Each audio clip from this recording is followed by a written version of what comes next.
ঐতিহাসিক চৰাইদেৱে আমাৰ সকলোৰে আকাংক্ষিত যিটো স্বীকৃতি বিশ্ব ঐতিহ্য ক্ষেত্ৰ হ'ব লাগে, ইউনেস্কোই ঘোষণা কৰিব লাগে, যিটো আমি বহু দিনৰ পৰা আশা কৰি আছিলোঁ, সেইটো স্বীকৃতি পালে।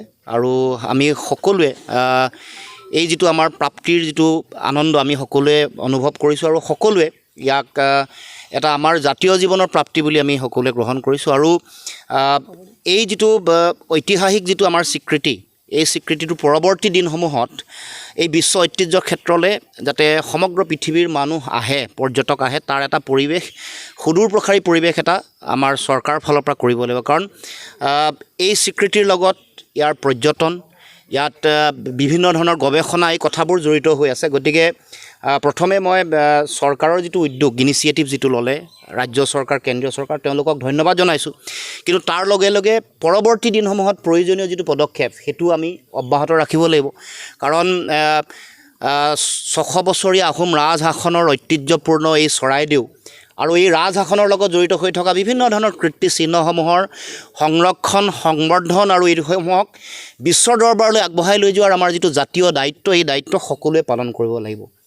গতিকে আমাৰ এইটো সদায় আশা আছে, কেন্দ্ৰীয় চৰকাৰ, ৰাজ্য চৰকাৰৰ প্ৰতি আহ্বান আছে, যাতে চৰাইদেউৰ এই স্বীকৃতিৰ পিছত আৰু যিবোৰ আমাৰ কীৰ্তিচিহ্ন আছে, বহু বিভিন্ন ধৰণৰ অৱহেলিত হৈ আছে, বেদখল হৈ আছে, বিভিন্ন ধৰণে সজাই পৰাই তুলিবৰ কাৰণে প্ৰয়োজনীয় যিটো দায়িত্ব পালন কৰা হোৱা নাই, সেইসমূহতো যাতে দৃষ্টি নিক্ষেপ কৰে, সেইবোৰকো যাতে উজ্জীৱিত কৰে। কাৰণ সমগ্ৰ পৃথিৱীৰ মানুহৰ আগত আহোম ৰাজশাসন ব্যৱস্থা, ইয়াৰ লগত জড়িত হৈ থকা ঐতিহ্য, কীৰ্তিচিহ্ন, বুৰঞ্জী, ইতিহাস, সকলোৰে কথা পৃথিৱীৰ বিভিন্ন পৰ্যায়ত আলোচনা হয়, গৱেষণা হয়, আৰু পৃথিৱীৰ বিভিন্ন প্ৰান্তৰ পৰ্যটক আহি এই যিটো মহানতা, এইটো অনুভৱ সকলোৱে কৰে। গতিকে আমাৰ দায়িত্ব হ'ল সমগ্ৰ পৃথিৱীৰ মানুহক এটা পৰিৱেশ দিয়া, তেওঁলোকে যাতে আহি থাকিব লগা দিনসমূহত অধিক যাতে ইয়ালৈ আহে, পৰ্যটনৰ অধিক বিকাশ হয়। আৰু এতিয়া এখন বিশ্ব ঐতিহ্য ক্ষেত্ৰ হোৱাৰ পাছত চাৰিওফালে মানুহ অহাৰ লগে লগে ইয়াৰ স্থানীয় মানুহেও বহুত সুবিধা পাব। সুবিধা দিবৰ কাৰণেও চৰকাৰে এটা পৰিৱেশ তৈয়াৰ কৰিব লাগিব, যাতে পৰ্যটনৰ যোগেদি স্থানীয় ৰাইজৰ লাভ হয়, স্থানীয় মানুহে বিভিন্ন ধৰণৰ পৰ্যটন উদ্যোগৰ লগত জড়িত হোৱাৰ সুযোগ পায়।